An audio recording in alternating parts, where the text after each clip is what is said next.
तो जैसा कि हमारा स्ट्रेटेजी है कि हर लेक्चर में लास्ट लेक्चर को हम क्विकली रिवाइज कर देते हैं, और वो इसलिए करते हैं क्योंकि आपका कॉन्फिडेंस लेवल बिल्डअप हो पाए। आपको पता चले कि सर 5 से 10 मिनट के अंदर अगर पूरे 2 घंटे के लेक्चर को रिवाइज कर सकते हैं तो आप 1 घंटे में बेटा कुछ भी कर सकते हो, पूरे चैप्टर को रिवाइज कर सकते हो। तो यही तो सुपर स्ट्रेटेजी है, ठीक है। और इसके लिए आपको पता होना चाहिए कि सारा खेल ब्रेन मैपिंग का है, किस तरीके से हमारा ब्रेन वर्क करता है और किस तरीके से मैपिंग करता है, ठीक है। तो तभी मैं कहता हूं कि जब भी रिवीजन किया करो आंखें बंद करके बस पूरा ब्रेन मैपिंग कर लिया करो, किस तरीके से कहां क्या हो रहा है, स्टेप बाय स्टेप। तो आप कम टाइम में मैक्सिमम चीज रिवाइज कर पाओगे, ठीक है। और इस समय क्योंकि भाई लास्ट टाइम है, क्विकली रिवीजन बहुत जरूरी होता है और क्वेश्चन बेस्ड ध्यान रखना है। इस समय अगर आप थ्योरी पढ़ोगे तो कंसेप्ट नहीं बन पाएंगे, क्वेश्चन बेस्ड रिवीजन पर फोकस करना, टोटली क्वेश्चन बेस्ड रिवीजन। तो जब आप क्वेश्चन बेस्ड रिवीजन करोगे तो नो डाउट आपके कंसेप्ट बहुत बेहतर और बेहतरीन बनते चले जाएंगे, क्योंकि हमारा ब्रेन की एक क्वालिटी है, जैसे जैसे आप क्वेश्चन लगाते हो ये थ्योरी तो आप कई बार पढ़ चुके हो, ठीक है। और एक बार अगर आपसे गलती होती है तो आप फिर थ्योरी देखोगे कहां मिसकंसेप्ट रह गया, कहां क्लियर नहीं हो पाया, तो वो आप फिर यानी एक बार गलती करने के बाद ब्रेन इसको भूलता नहीं है। तो क्वेश्चन बेस्ड स्टडी इस समय बहुत जरूरी है जो आपको करनी है, ठीक है।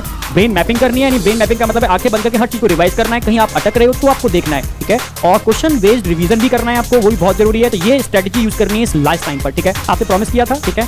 तो अलग सर तो आपके लिए तैयार रहते ही हैं हर समय बच्चों के लिए, ठीक है। तो उन्होंने तुरंत कहा कि हाँ सर बहुत जरूरी है। तो अब आपके पास सारे लेक्चर मिलते जाएंगे, आपको पूरी जूलॉजी के लेक्चर मिल जाएंगे, ठीक है। और बहुत सुपर तरीके से मिलेंगे, रिवीजन की फॉर्म में मिलेंगे, मतलब आप हमारी तरफ से आपको हर चीज मिल रही है, बस अब आपको परफॉर्मेंस देनी है, ठीक है। क्योंकि हम पूरी फिजियो ही नहीं, हम और भी सारे चैप्टर आपको प्रोवाइड करा देंगे, क्विक रिवीजन, फास्ट रिवीजन और बहुत अच्छी तरीके से आप सोच भी नहीं सकते हो, क्योंकि क्रैश कोर्स में बहुत सारे बच्चे ऐसे हैं जो बड़े बड़े कोचिंग से पढ़ के आए, उन्होंने खुद एक्सेप्ट किया है सर 2-2, 3-3 सालों में हम वो चीज अचीव नहीं कर पाए जो इस जरा से क्रैश कोर्स से हमने अचीव कर ली, और कंसेप्ट हमारे यहाँ बहुत अच्छे क्लियर हुए। इसलिए मुझे कॉन्फिडेंस है बेटा कि ऐसा होगा, क्योंकि मैंने भी मतलब कह सकते हो क्रैश कोर्स मतलब एक्सपर्ट मैं काउंट होता हूँ मैं बहुत सारी जगह कि बहुत कम टाइम के अंदर मैं कितने भी बड़े सिलेबस को बच्चे के ब्रेन में सेट करने में कैपेबल हूँ, ठीक है। मतलब परमानेंट सेट करने में कम से कम टाइम में, क्योंकि मैंने 3 या 2 महीने पढ़ा करके भी मैथ्स वाले बच्चे को, ठीक है, कहीं ना कहीं अच्छे कॉलेजों में कहीं ना कहीं मतलब सिलेक्शन मतलब मेरे सपोर्ट से हुआ है। तो ये है कि कहीं ना कहीं चीज़ें हैं, मुझे पता है कि ऐसा होता है, ये चीज़ इंपॉर्टेंट है, ये आनी चाहिए, बच्चे को कंसेप्ट ऐसे कराना है, इसकी ट्रिक्स ये है।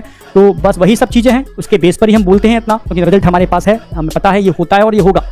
और यहाँ तक कि मैं मतलब बोल देता हूँ कि ये क्वेश्चन आएगा तो बेटा आएगा, ठीक है। यहाँ तक कि हर साल भी ऐसा हुआ है, वो फिक्स है, वो मैं नहीं बोलता, वो एक्चुअल में, ठीक है, वो एक पैटर्न है कि यहाँ से क्वेश्चन आ रहा है तो आता है वो सब।